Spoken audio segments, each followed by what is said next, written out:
My brain was badgering me to record my workaround for counting 63 stitches.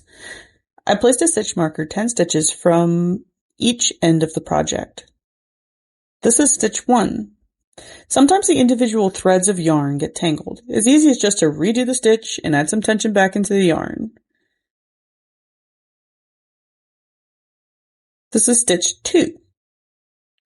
Honestly, I don't even count these as I'm crocheting anymore because I get distracted and I know I'm going to count them again at the end anyway. Just to show you though, stitch 1 is on the marker and 2 is what we just did. So we've got, we're all the way up to stitch 5. Look at that. A plus of not counting to the end is that the work goes a bit faster since I'm not trying to multitask.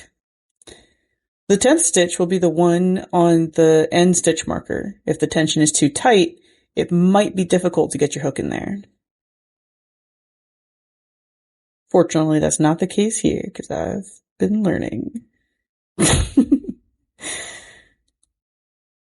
But I did split the yarn again. Oh my gosh. After I finish the last single crochet, I like to move the bottom end stitch marker up to the new loop by closing it and sliding it on top of the loop before I complete the chain 1. This is not the only or even most efficient way to do this, but I think it's easiest for me.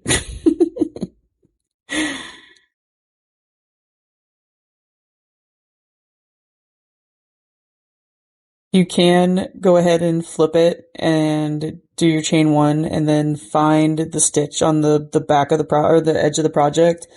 But I tried that and obviously you can tell where I stopped doing that with that the little shelf.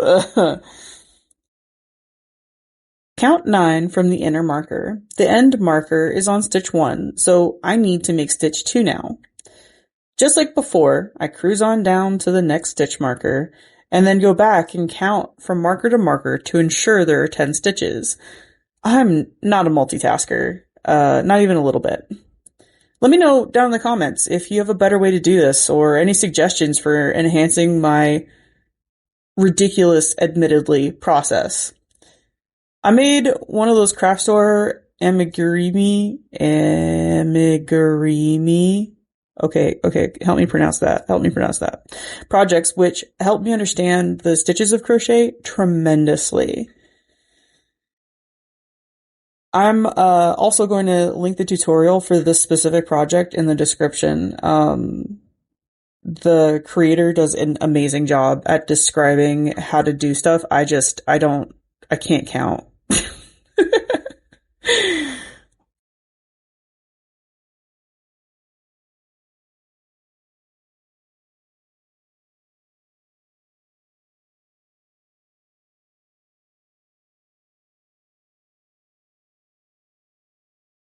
So I do understand that this is not the most efficient way to do this, but this is the way that's been working for me.